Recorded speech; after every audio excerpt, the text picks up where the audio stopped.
If there's a quintessential example of Rosh Hashanah, I think it would be the shofar.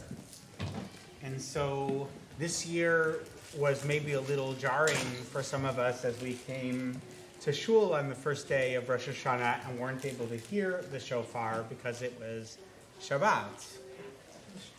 And if there's a quintessential symbol of Sukkot, it's probably the Lulav and Etrog, though it's not the only symbol of Sukkot, and perhaps it's a little jarring for us to come to shul and on the first day of Sukkot not be able to shake the Lulav. So what I want to do is spend a few minutes today exploring why it is that we don't shake the Lulav on Shabbos.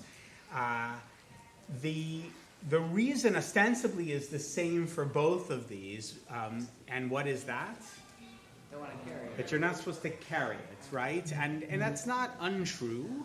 I shared on Rosh Hashanah that there's another teaching that has to do with two ways that the shofar is referenced in the Torah. One of them, or the day, is referenced. One is Yom Teruah, and the other is Yom Zichron Teruah. And so on Shabbat, that's a day of the remembrance of blast and not blast. So that's another explanation of why we don't sound the shofar on Shabbat. But it's true that one of the reasons also has to do with avoiding carrying. And so on Shabbat, the tradition is that there are these 39 melachot, these 39 prohibitions, and one of those is transferring things from one domain to another. It's not exactly carrying, it's transferring. So if you're in a situation where you have to go to shul and you have to bring the shofar, you can't do that if it's Shabbat, and carrying is one of the two prohibitions from Shabbat that's actually permitted on Yontif. So we can carry on a day that's not Shabbos. What's the other prohibition that's permitted on Yontif? Cooking. So we can cook. You're not supposed to kindle fire, but you can use fire. So some people, for example, who don't use electricity on Shabbat may use electricity in some ways on Yontif, but we can also transfer flames in order to cook on the holiday for the holiday. Okay. The idea with the Lulav is basically the same, that you're not supposed to carry, and so in order to bring the Lulav to shul. But you might think that there's a pretty simple solution for this, right? And what would be the solution? Just keep it at the shul, right? Like, why not just have the shofar there? It seems pretty clear that the shofar was sounded on Shabbat in the days of the temple, and it seems pretty clear, in fact it's written by the rabbis, that the Lulav was shaken in the temple on Shabbos, and they even detail in the Mishnah exactly how this was done. They would leave the Lulav at the synagogue or at the temple in advance, and it would be there waiting for them. So it must not be only carrying that is the reason that we don't do this. Now I just want to be kind of transparent here. I'm going to try to walk us through the somewhat complicated and convoluted reason why we don't shake the Lulav on Shabbos. At the end of this, you may not be entirely satisfied with the explanation. So I just want to manage expectations here. That like this may not be some like big reveal about like meaning and God and Torah and all of that. Like there is a reason, there are reasons. I think it's useful to know why we do things and why we don't do things. But there are times when I think we take away a lesson from our tradition. We go, oh my gosh, this has changed my life. This may be that for you, or it may not.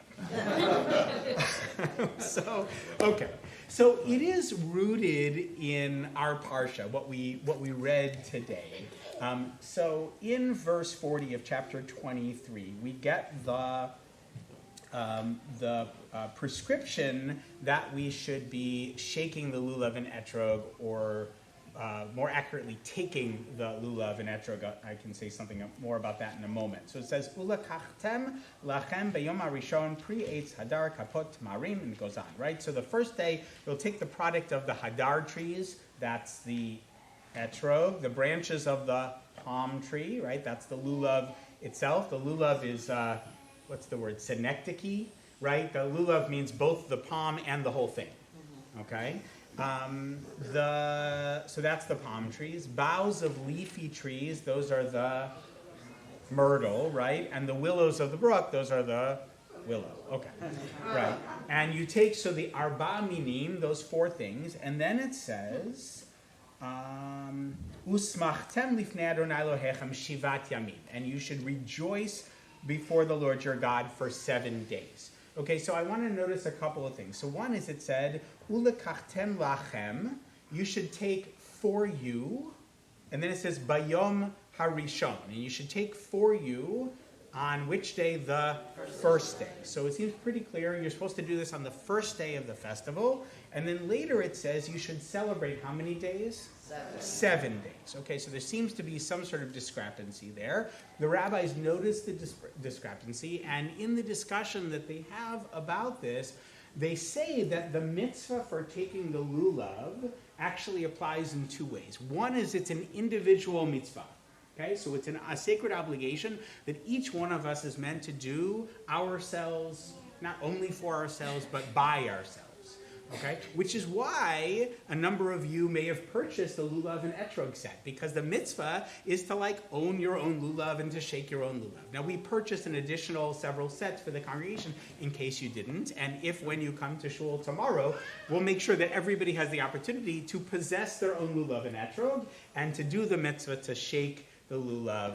You don't have to necessarily own it by yourself, but it's sort of optimal to do so if you're able to do so. So one is it's an individual mitzvah as opposed to a communal mitzvah, even though we celebrate it together as a community.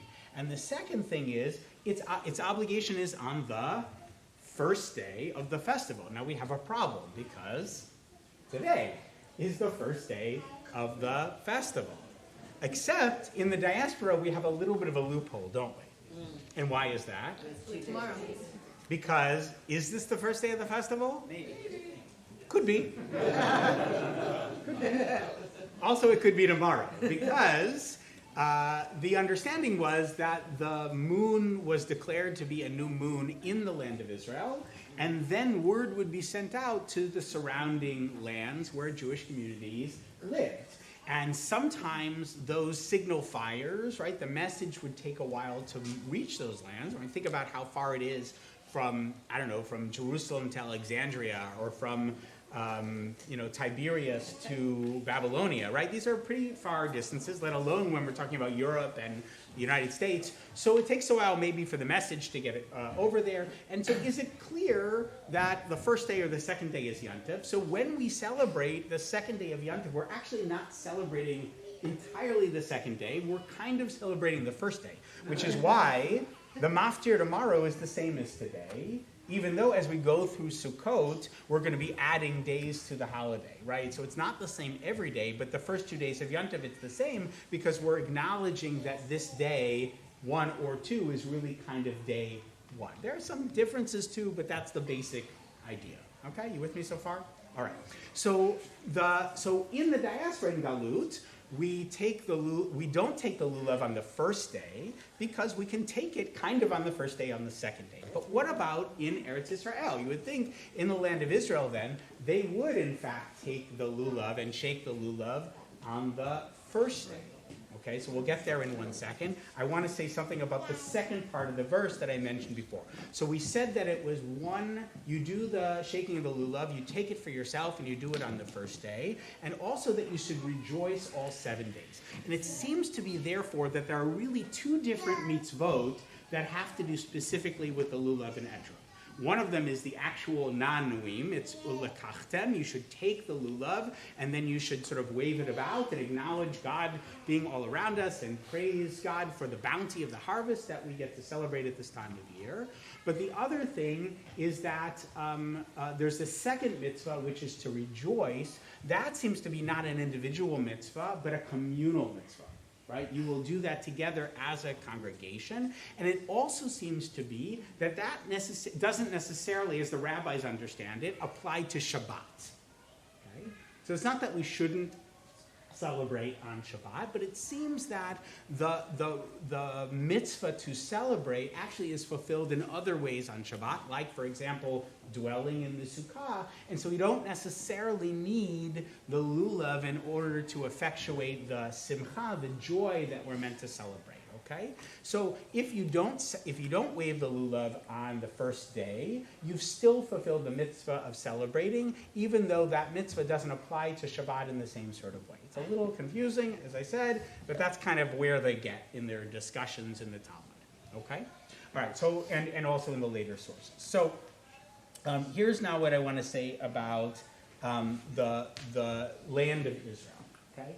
In the land of Israel, it was actually the case that during the temple, they would do exactly as we were describing. They would make sure that the lulav and etrog were in place so that they didn't have to carry it on Shabbat, and they would shake the lulav, they would wave it about and do all of those wonderful things on the first day, even if it fell on Shabbat.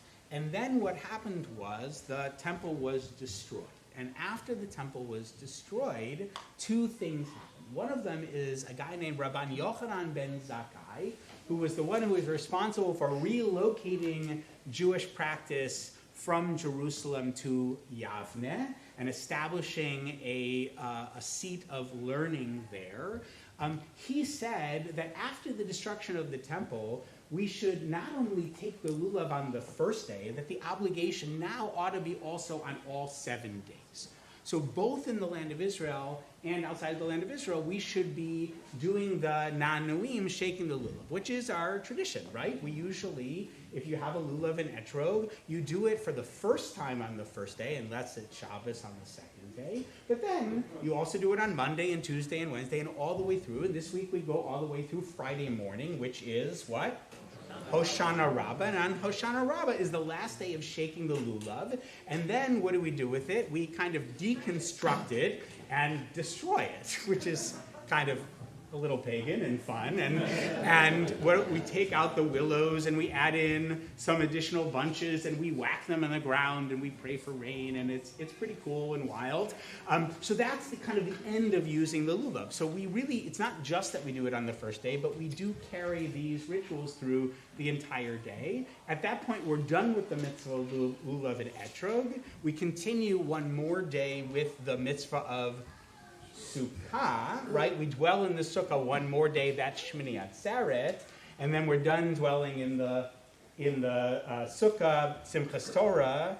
We don't go in the Sukkah, right? I mean, you can, but like we don't make a point of going in the Sukkah on Simchat Torah because that holiday has ended and we're now kind of in a different place. A little confusing when you're in the land of Israel. All right, here's the last thing. So Rabbi Yochanan ben Zakkai said that you are supposed to shake the lulav and etrog every single day. That opens up now a little bit of room and a little less anxiety also about, oh my God, if I didn't do it on the first day, now I haven't done it at all. And so actually at the end of the discussion in the Gemara in Masechet Sukkah, they ultimately decide that you don't shake the lulav even in the land of Israel on the first day. So already we had the tradition that you don't do it in the diaspora because you can do it on the second day, but they come to the conclusion that you don't do it on the first day. And why is that? So Rashi says it has to do with not having, creating divisions among the Jewish people, which is, I think, one plausible explanation for why they get there. In other words, now that we have this tradition of not doing it in the diaspora on the first day, and also since we have the ability to do it the other 6 days, we're now going to align the practice in Eretz Yisrael with the practice of Galut. That doesn't always happen. There are plenty of times, or at least sometimes, when we do different things in the diaspora than we do in the land of Israel. But I have to say, by way of conclusion, at a time when close to half of the world's Jewish population lives either in the land of Israel or in the United States, that looking for ways that we can align ourselves and move away from divisions might not be such a terrible goal, which leads me to the whole idea of the lulav and etrog in the first place, which is when we come tomorrow to shul and we take the lulav and etrog and we hold them together, one of the explanations for why there are these 4 different species that were described in the Torah reading today and tomorrow is that that these represent the 4 different types of Jews. And so what are we doing? When we shake the lulav and etrog, not only are we thanking God for the bounty of the harvest, not only are we sort of acknowledging that God is in all directions and not just sort of on a throne somewhere in heaven in an anthropomorphized way, but we're also acknowledging the connectivity of the Jewish people wherever we may be, whether in the land of Israel, state of Israel, here in Baltimore, or all over the world. That's not a bad thing to aspire to when there are so many divisions among us. Good Shabbos, good Yom.